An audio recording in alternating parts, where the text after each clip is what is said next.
New Acropolis is an international organisation that promotes an ideal of timeless values. Its aim is to contribute to the development of individuals and societies through its work in the fields of philosophy, culture and volunteering.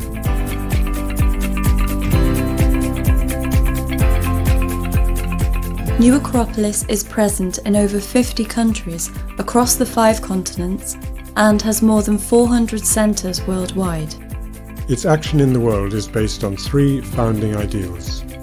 The ideal of universal fraternity, promoting respect for human dignity beyond any differences of gender, culture, religion or social background. The ideal of knowledge, encouraging the love of wisdom through the comparative study of philosophies, religions, sciences and arts. The ideal of development, enabling each human being to realise their best qualities and values as a solid basis for a better world. The president of New Acropolis, Carlos Adelantado, explains how these shared ideals can be achieved.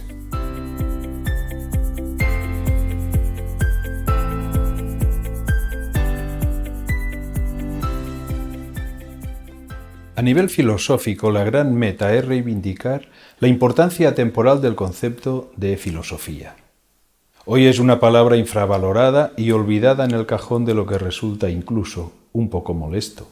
Sin embargo, lo natural es preguntarse acerca del porqué de las cosas que nos han sucedido, o que sabemos positivamente que nos van a suceder. Desde este punto de vista, la filosofía es una herramienta necesaria para dar a la existencia un sentido coherente y para tomar conciencia del verdadero protagonismo que cada ser humano puede asumir en relación a su propia vida. También deseo que la fraternidad se vaya abriendo paso en la vida cotidiana, con una transparente realidad, que sepamos valorar cada vez más lo que nos une, por encima de lo que en apariencia nos separa, y que podamos ir más allá de los reflejos superficiales y siempre cambiantes de las personas y de los acontecimientos. La filosofía nos enseña que a mayor percepción interior de lo esencial, mayor evidencia exterior de lo fraternal. Nos esforzamos para que la cultura tenga más presencia en la sociedad. No me refiero tan solo a que aumente la cantidad de actividades culturales, sino a que realmente la cultura sirva para unir a los pueblos y para comprender las diferentes mentalidades, para que pueda cumplir una función de elevación de la conciencia y de apertura del corazón. Por desgracia, estoy convencido de que algunas de las actitudes de intolerancia y de agresión hacia algunas personas o determinados segmentos de la población obedecen a una falta de cultura, provocada por el desconocimiento de otras formas de expresión de la actividad humana. Con el voluntariado, nuestro trabajo aspira a conseguir que el desarrollo interno de cada voluntario vaya a la par que su entrega inegoísta al bienestar común. Todo esfuerzo, todo servicio en bien de los demás puede aprovecharse para entender de manera más consciente el sentido de la vida y al mismo tiempo crecen una serie de fuerzas interiores como puede ser el valor de la solidaridad, la autoestima, la esperanza en un mejor futuro, la empatía y otras muchas. Pero por encima de todo, aumenta la sensación de libertad y la fuerza de voluntad. Mi gran deseo, entonces, es que las acciones de voluntariado no sean solamente unas buenas acciones, más o menos útiles, sino que las personas que actúan como voluntarias puedan estrechar sus lazos con la vida.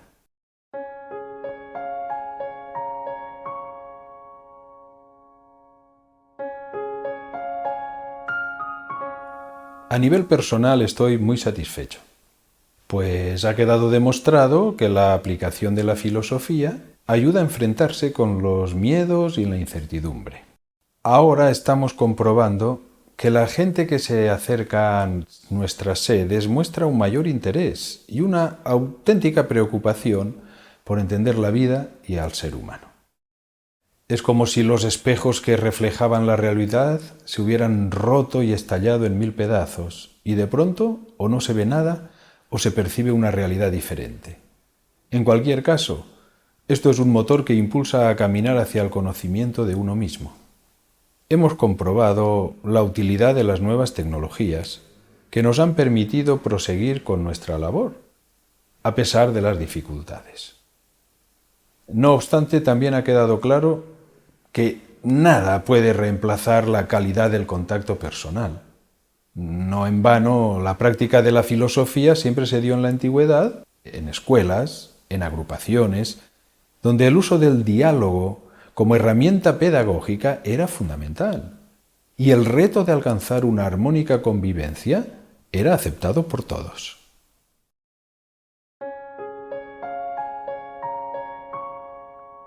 Cierto, y no les faltan motivos en muchas ocasiones. Sin embargo, yo creo que una organización puede resultar de mucha utilidad, pues reúne y coordina esfuerzos y voluntades diversas. Eso sí, nunca debemos olvidar los peligros que pueden surgir de ciertas desviaciones en las organizaciones. Considero desviación imponer cierta opinión particular y personal sin diálogo ni comparación alguna posible. Apartarse de los fines y principios para los que fue constituida y aprovecharse de su funcionamiento para conseguir renombre y prestigio social. Algo que considero muy positivo es la gran cantidad de personas que han formado parte de Nueva Acrópolis a lo largo del tiempo. Cada año se benefician de nuestros cursos de filosofía, actividades culturales o acciones de voluntariado miles de personas. Unas se incorporan a nuestra organización, otras prefieren colaborar esporádicamente y otras, en fin, no desean adherirse. Pero todas estas personas han comprobado nuestros esfuerzos en favor de una sociedad mejor.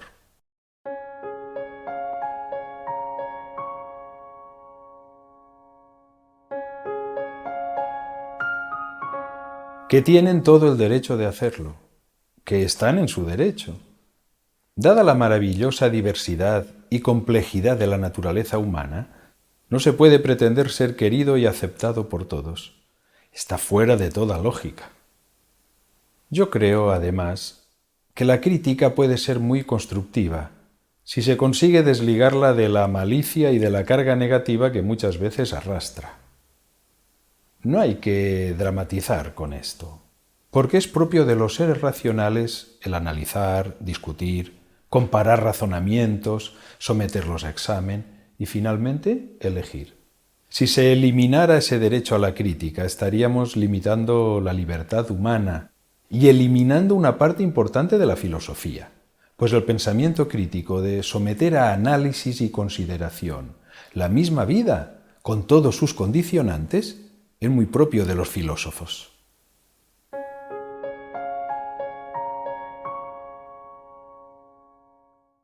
Ciertamente hay que trasladarse al pasado para encontrar este tipo de malentendidos. De hecho, son situaciones que, dada mi edad actual, yo no he conocido de manera directa.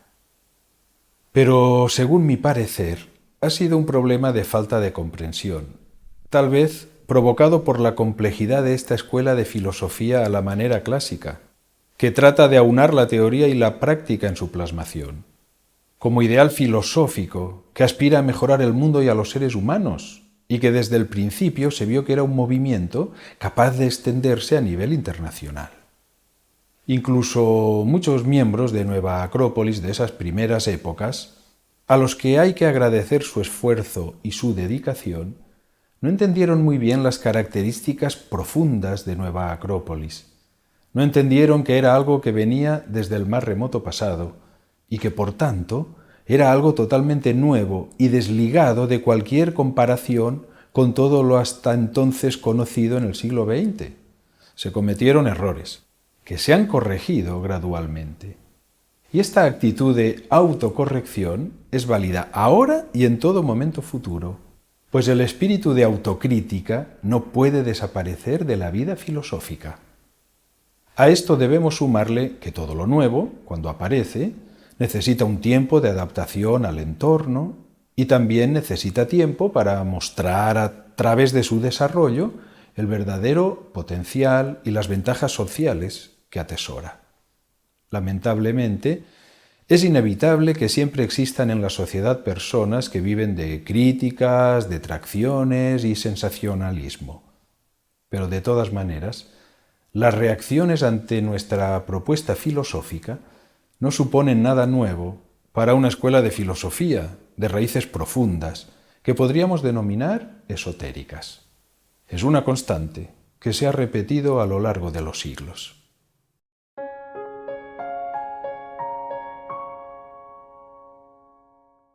El término esotérico significa más adentro.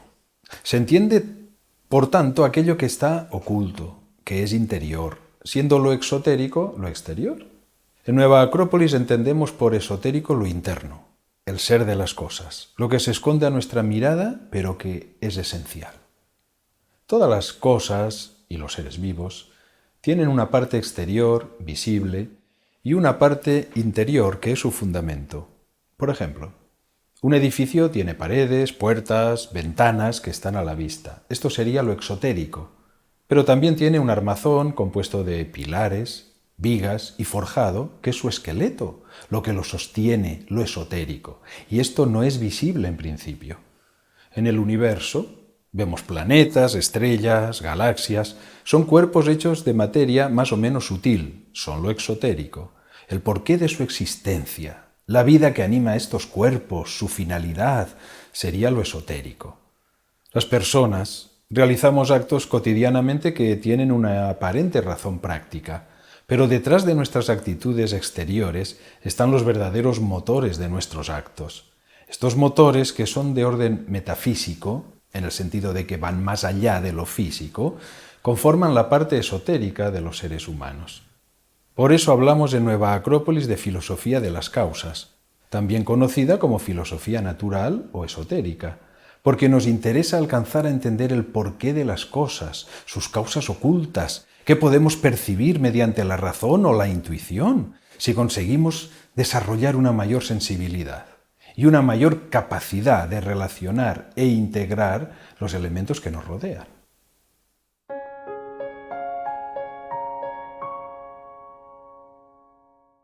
¿Y por qué no?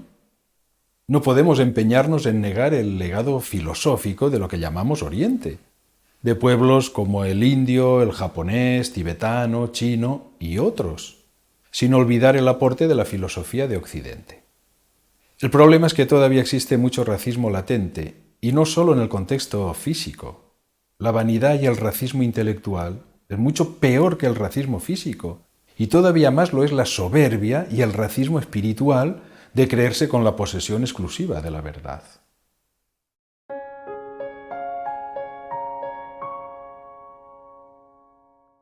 Son grupos integrados por miembros que libremente eligen dedicar tiempo y esfuerzo para apoyar directamente en el funcionamiento vital de las sedes.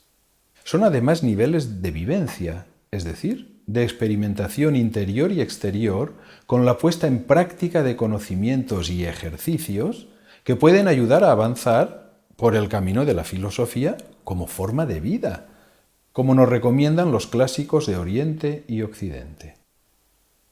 En definitiva, se trata de dar vida a las fuerzas que tenemos dentro y también de conocer y aprovechar las fuerzas de la vida.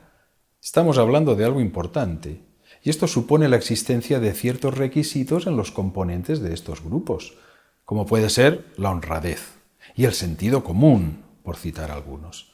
No todos son admitidos, y esto puede provocar una sensación de frustración en aquellos que no son aceptados y ciertas actitudes hostiles, pero es un riesgo que hay que correr.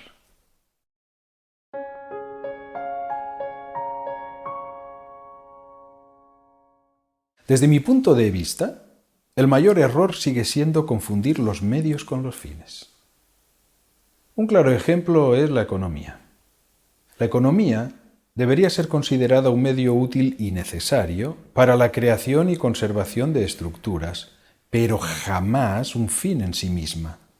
Tendría que servir para mejorar las oportunidades educativas y conseguir que la educación llegue a más cantidad de población en el mundo. Tendría que servir para aliviar la carga de trabajos pesados, mecánicos y repetitivos.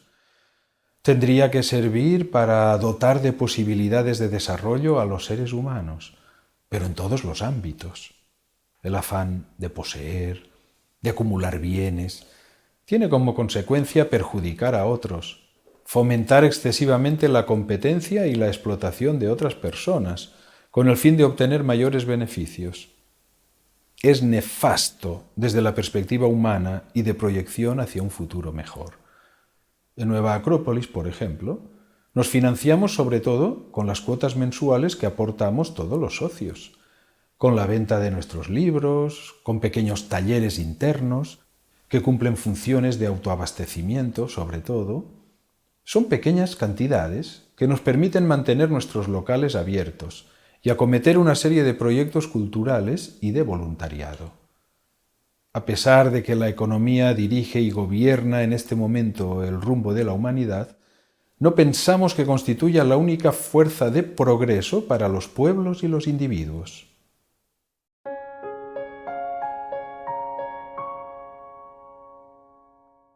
Desde hace mucho tiempo esta es la idea dominante que mueve al mundo.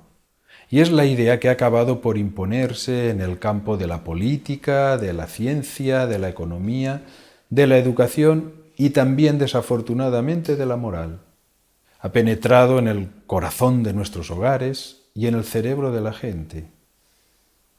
La mentalidad materialista rige la vida de la inmensa mayoría de los habitantes del planeta. ¿Es eso bueno o es malo? Seguramente es una experiencia que necesita vivir la humanidad en su conjunto. Tal vez sea necesario agotar el camino del materialismo para que cobre valor otros aspectos de la existencia humana. Ahora mismo, no es descabellado reconocer que los científicos materialistas han topado con su gran escollo, que es esclarecer cómo de la evolución aleatoria de la materia ha llegado a surgir la conciencia. Sabemos mucho acerca del comportamiento de la materia, pero no sabemos el por qué. La educación, la política y la economía, basadas en el materialismo, también han fracasado. Los pueblos, en general, no son más felices, a pesar de tener más posesiones materiales y más comodidades. En algunas zonas del planeta, muchísimo más que en otras. Hay que reconocer que no se ha podido erradicar el hambre, la pobreza y la tremenda desigualdad que reina en el planeta.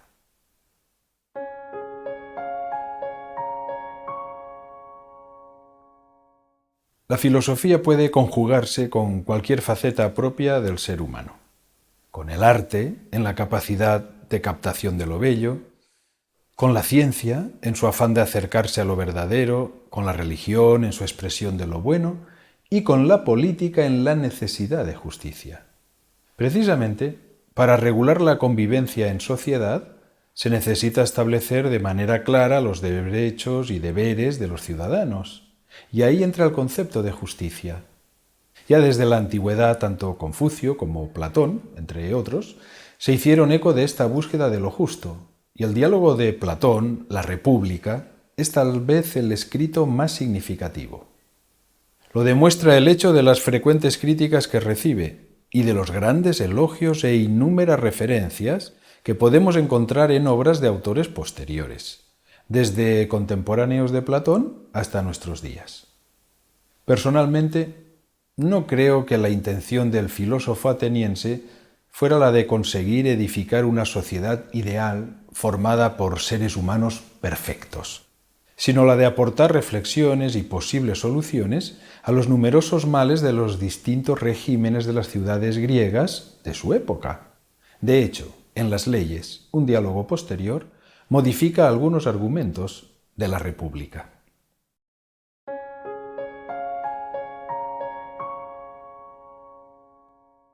Pienso que también es justo decir que, para la gran mayoría de investigadores e intelectuales desprejuiciados, Platón adquiere la categoría de sabio. En la antigua Grecia, el concepto de sabio era muy amplio. Implicaba ser filósofo, matemático, científico, médico del alma, poeta, asesor político, un concepto de totalitas, de totalidad. Esto es contemplado por Platón, cuando propone una formación ciudadana basada en una educación integral que abarcara los variados aspectos de la naturaleza humana. Aquellos que critican a Platón se olvidan de mencionar las obligaciones que el gran filósofo estipula para la clase dirigente.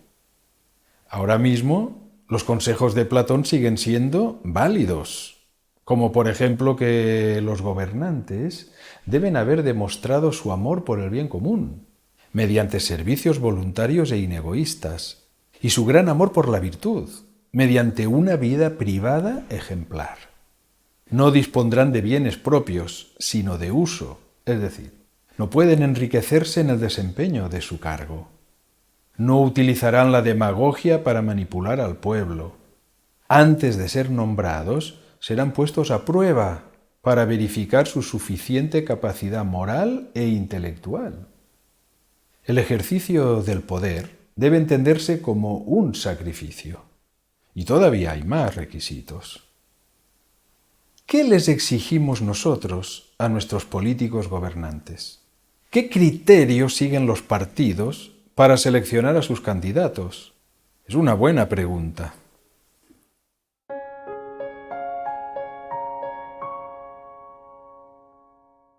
Sin ninguna duda, tal como puede mejorarse todo lo que existe sobre la faz de la Tierra. En mi opinión, se debería realizar un verdadero esfuerzo por avanzar en la consecución del bien común, más allá de los intereses partidistas de uno u otro sector. Los enfrentamientos, a veces casi irracionales entre las distintas facciones, ocasionan una serie de marchas y contramarchas que retrasan el avance general. El afán por descalificar al adversario, la falta de ética a la hora de cumplir con las promesas electorales, la malversación y dudosa financiación de muchos de los partidos y la escasa preparación de algunos candidatos es algo que sin duda se puede mejorar.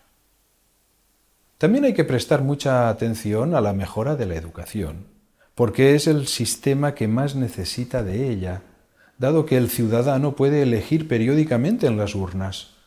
Para pensar y decidir, todos necesitamos una educación continua. Y sobre todo, se necesita para dirigir a otros. El profesor Jorge Ángel Libraga, fundador de Nueva Acrópolis, enseñaba que los sistemas son buenos si los seres humanos que los componen son buenos, y dejan de serlo cuando los seres humanos que los conforman se vuelven corruptos e ineficaces.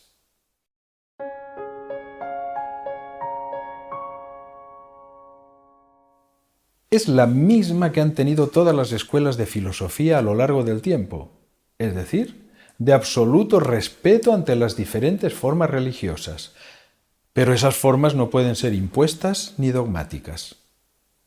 Para la mayoría de las personas, la pertenencia a una religión viene dada por el lugar geográfico en el que se ha nacido y por el entorno familiar. Pero es innegable que a medida que se desenvuelve la capacidad de introspección y de reflexión, tarde o temprano, cada individuo llega a plantearse su postura ante lo que podemos llamar lo sagrado. Esa posición la considero muy íntima y muy libre, porque interviene la mente, el corazón y la conciencia. Y creo que aún los que se confiesan ateos mantienen esa relación en su interior. A unos les servirán las formas religiosas establecidas, otros adaptarán sus propias formas religiosas, para unos será una conexión basada en elementos objetivos y para otros será un encuentro altamente subjetivo. Es un buen ejercicio de tolerancia para todos. Pero la cuestión es que nadie puede ser dueño de la espiritualidad de los demás.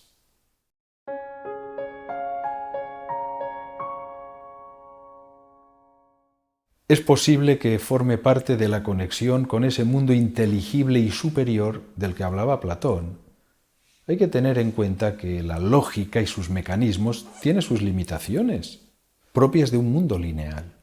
Pero en una realidad no lineal, las características del tiempo y del espacio son modificadas, y en consecuencia, la conciencia es afectada de manera diferente.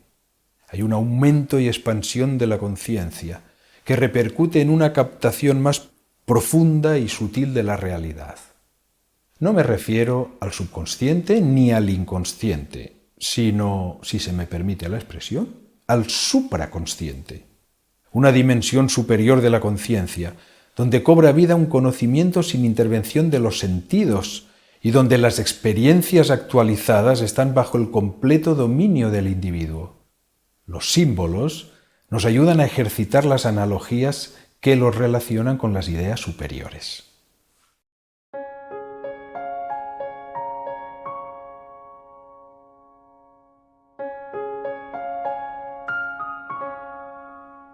De entrada, puedo decir que parece que existe una necesidad de pertenecer a algo, y eso conlleva la utilización de anagramas, símbolos y emblemas como medio de reconocimiento. Los usan empleados de grandes y pequeños comercios, las marcas de ropa y calzado, asociaciones deportivas y culturales, las corporaciones financieras y un largo etcétera. El uso de los símbolos es algo presente en todo momento y lugar. Pero también es posible que todos sepamos de manera natural e innata que necesitamos alcanzar estados elevados de conciencia, intuitivos, que nos permitan ir más allá de los límites del plano conceptual. Quizá porque el mundo simbólico conforma la gran diferencia evolutiva que distingue a los seres humanos de otros reinos. El imaginario simbólico está presente cuando nos casamos, cuando acabamos los estudios, cuando alguien nace y viene al mundo, le ponemos un nombre y lo despedimos al final de su vida, todo de manera simbólica. La gente lleva anillos, collares, ropas y colores, incluso los tatuajes, tan de moda hoy en día, son un acercamiento al mundo de los símbolos. Como podemos comprobar, algo tan humano como la risa y el llanto no pueden comprenderse si eliminamos su trasfondo simbólico. Hay que tomar en cuenta que hay símbolos que tienen idéntico significado en todas las civilizaciones a lo largo de la historia.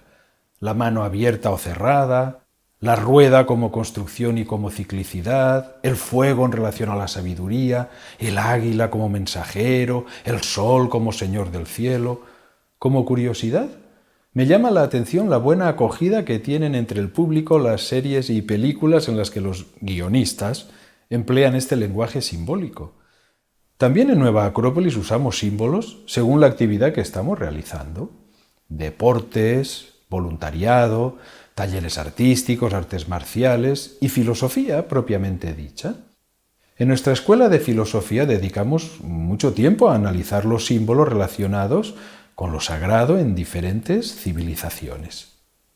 Y en nuestras celebraciones filosóficas de las estaciones del año también están presentes los símbolos relacionados con la primavera, con el verano, el otoño y el invierno.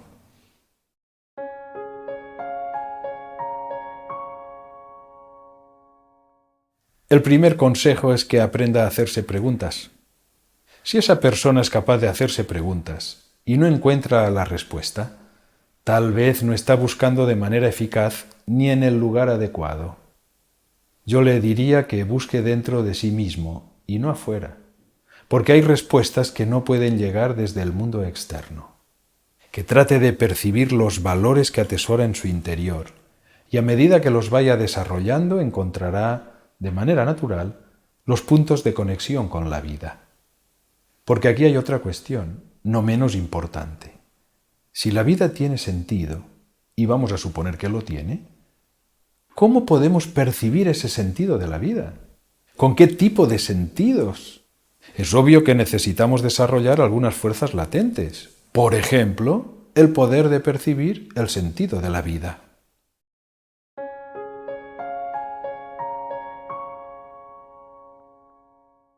Sin duda alguna en el desarrollo de la conciencia como finalidad y en la educación como medio para alcanzarla. El profesor Jorge Ángel Libraga enseñó desde el principio que educación es la utilización de la cultura para acelerar la evolución humana, para efectuar su transmutación. Insistió en señalar que educar no es torcer o forzar naturalezas, sino liberarlas del yugo instintivo y de las estrecheces psíquicas y espirituales que las aprisionan y son causa de sufrimiento. Y esto es posible, porque todo ser humano nace con determinadas potencialidades y cualidades latentes que puede desarrollar si se le educa de la manera adecuada.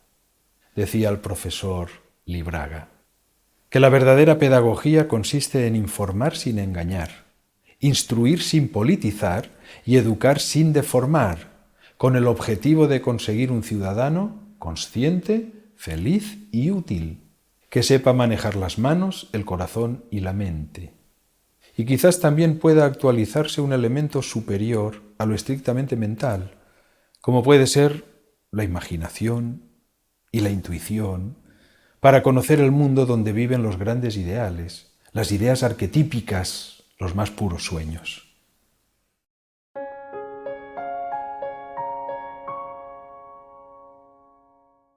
Es una cuestión de capacidades demostradas, estudios realizados y méritos alcanzados. Aquí necesito explicar brevemente que Nueva Acrópolis es una institución de carácter educativo reconocida oficialmente como una organización internacional sin fin de lucro. Al tratarse de una institución de carácter privado, puede, por estar legalmente reconocida, crear unos modelos propios de formación académica, siempre siguiendo una lógica que no es diferente a la de las instituciones oficiales. Así pues, nuestros grados académicos están inspirados en los modelos utilizados en las universidades europeas. Es lo que se conoce como el sistema de Bolonia, que se está aplicando a nivel general. En este sentido, las universidades utilizan dos tipos de grados: los llamados grados oficiales y los llamados grados de enseñanzas propias. Siguiendo el modelo de enseñanzas propias, y dado que nuestro programa de estudios es muy amplio, hemos configurado nuestros grados académicos en grado de experto, grado de especialista y 2 niveles de grado máster. Nuestros profesores pertenecen a alguno de estos grados. Y además, y no menos importante, han de ser un claro ejemplo de cumplimiento del código deontológico, al que estamos todos comprometidos. Si hay una falta demostrada al código de ética, no pueden formar parte del claustro de profesores y causan baja como tales.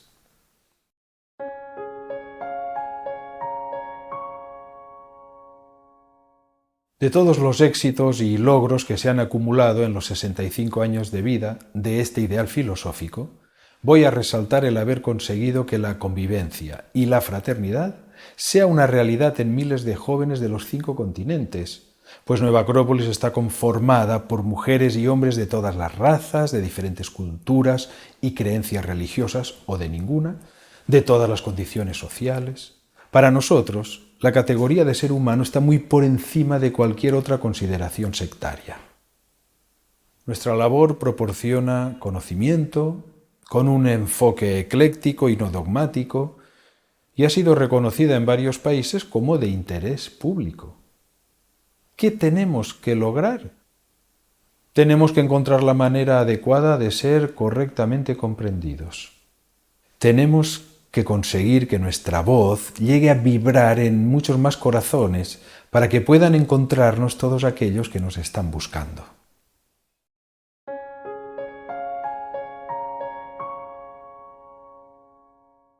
Entonces voy a acabar hablando de filosofía, porque ya sabemos que en un universo curvo los principios y los finales convergen. Y vuelvo a afirmar su necesidad y su utilidad. Filosofía es establecer una relación verdadera entre los conocimientos objetivos que tenemos del mundo y la subjetividad de nuestra parte interna, que no por ello es menos real, más bien es otra realidad. Una relación verdadera es que los actos respondan a una manera de sentir y de pensar, y ese sentir y pensar debe ser acorde a la unión y síntesis de nuestras experiencias objetivas y subjetivas, es decir, a nuestra experiencia de la vida. Esto implica que, con una correcta actitud, la filosofía particular de cada ser humano mejorará con el tiempo, pues nuestras experiencias de vida también pueden ser cada vez más profundas y más sutiles. Nueva Acrópolis es un campo de experimentación, externo e interno, que ofrece la posibilidad de mejoramiento individual y de mejoramiento colectivo. Nueva Acrópolis es un mundo pleno de posibilidades, tal como la vida misma es filosofía en acción.